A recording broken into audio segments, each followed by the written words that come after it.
I went into Avatar Fire and Ash expecting something great, not because of the hype, but because director James Cameron has earned a certain level of trust. The first Avatar wasn't just a film, it was a technological leap. The second, of course, pushed that technology further, while expanding the emotional and thematic scopes of the world. By the time the third chapter arrived, the expectation wasn't novelty, it was revolution. And of course that's where Avatar Fire and Ash stumbles. The film is, without question, visually stunning. James Cameron remains unmatched when it comes to scale, action, choreography, and immersive environments.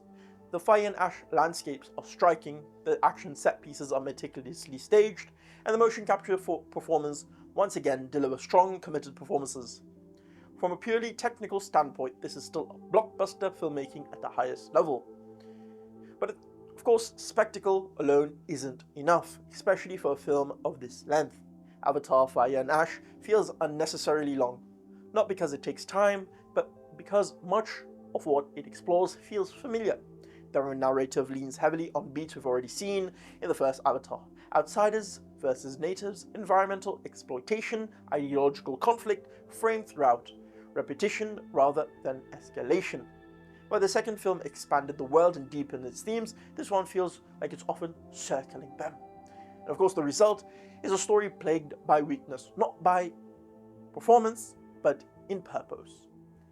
The actors do their part. The motion capture work is impressive, nuanced, and emotionally readable.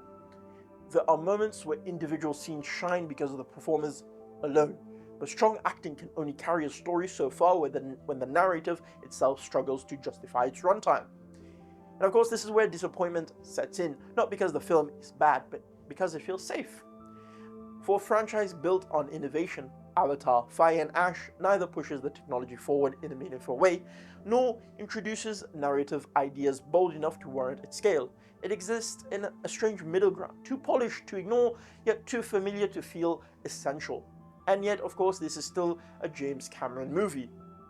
And of course, when the action arrives, it arrives. James Cameron's command of kinetic storytelling remains intact. Large-scale sequences are clear, intense, and expertly paced. These moments remind you why he's one of the few filmmakers who can still handle spectacle without losing spatial logic. That contradiction defines the film. Avatar Fire and Ash is impressive to look at, competently performed, and technically assured, but narratively thin. For a story that demands over 3 hours of your time, it doesn't fail outright, it simply just doesn't justify its ambition. Of course, this isn't a movie for everyone, not because it's challenging or dense, but because it asks for patience without offering enough evolution in return.